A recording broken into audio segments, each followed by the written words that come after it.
سلام. این روزا بازار واردات و خرید خودروی برقی هر روز داره گرمتر و گرمتر میشه و توی این ویدیو من میخوام در رابطه با 5 نکته که باید قبل از خرید خودروی برقی بهشون توجه کنید صحبت کنم. ولی قبل از اون من بهرام هستم و توی کانالم در رابطه با دنیای خودروهای برقی صحبت میکنم. خیلی خوشحال میشم که منو دنبال کنید و اون زنگوله‌ای که این پایین هست رو فشار بدید تا اگه ویدیو جدیدی من منتشر کردم براتون یه نوتیفیکیشن بیاد و شما دارید به آسپا نگاه میکنید.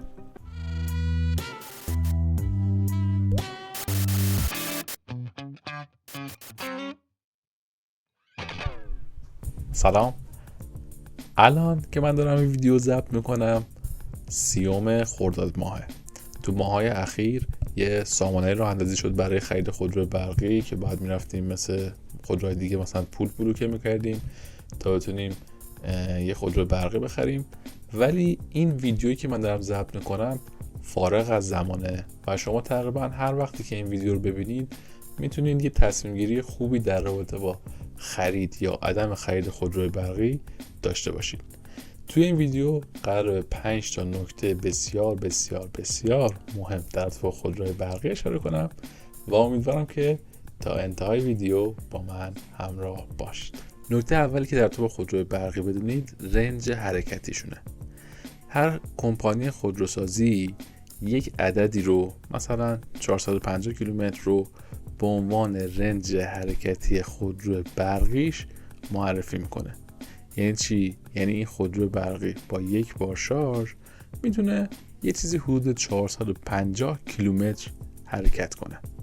البته این خودروساز تو اون سیکل استاندارد که حالا توی ویدیو دیگه دربارش صحبت خواهم کرد این عددو معرفی میکنه، ولی توی اون سیکل استاندارد چراغای خودرو خاموشه، ضبط و باند خودرو خاموشه و از همه مهمتر کولر و گرم کنهای خودرو همه خاموشن و خودرو در یک حالت ایدئالی اون 350 کیلومتر میره.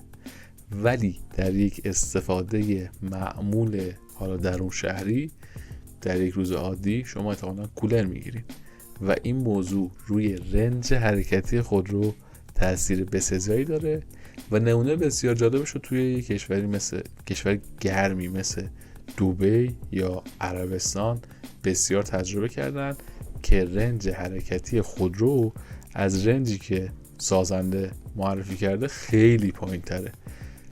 توی کشور عزیز ما ایران هم که تفاوت دمایی از شمال تا جنوبش بسیار زیاده، ما ممکنه با این مشکل روبرو بشیم و این اولین چالش خودروهای برقی خواهد بود. نکته دوم شارژ خودرو برقی تو خونه است.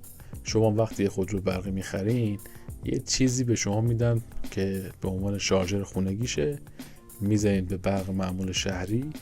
با توجه به ظرفیت پک باتری خودروتون یه چیزی بین شاید 8 ساعت تا حتی 20 ساعت هم طول بکشه. مثلا خودرو اگه ظرفیتش زیاد باشه تا 20 ساعت هم ممکنه طول بکشه تا خودروتون شارژ کامل بشه. نکته ای که هست اینه که هزینه این شارژ تو بدترین حالتش میتونه 25,000 تومان باشه با توجه به کیلووات ساعتی که پک باتریتون مصرف کرده و قیمت هر کیلووات ساعتی که روی قبض برقتون میاد. با این شارژ میتونید حالا مثلا 350 کیلومتر برید و اگه یک استفاده معمول درون شهری دارید 350 کیلومتر میتونه برای یک هفتهتون هم کافی باشه. نکته سوم شارژ در بیرون از خانه است یا به اصطلاح شارژ های سریع، ایستگاه فست شارژ. توی کشور ما الان نزدیک 20 ایستگاه شارژ هستش که از این 20 تا 15 تاش تو تهرانه و فقط 5 تاشه که توی شهرهای مثل مشهد، کیش و مازندران قرار داره. با یک بار شارژ که از 20% تا 80% شما رو برسونه حدوداً 1 ساعت طول میکشه.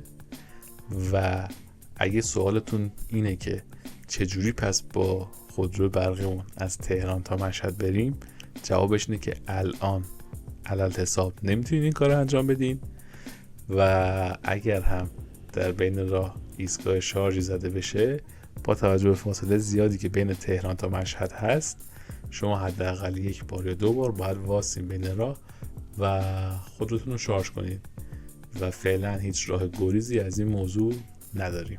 نکته 4 در رابطه با خودروهای برقی تعمیرات اوناست. خودروهای برقی به اصطلاح به هیچ تعمیراتی نیاز ندارن و زیرو مینتیننس یا تعمیرات صفر هستن. این موضوع خودروها رو واسه من بسیار جذاب میکنه، چون بسیار تنبلم و حوصله رفتن به تعمیرگاه و روغن شدن دستامو ندارم.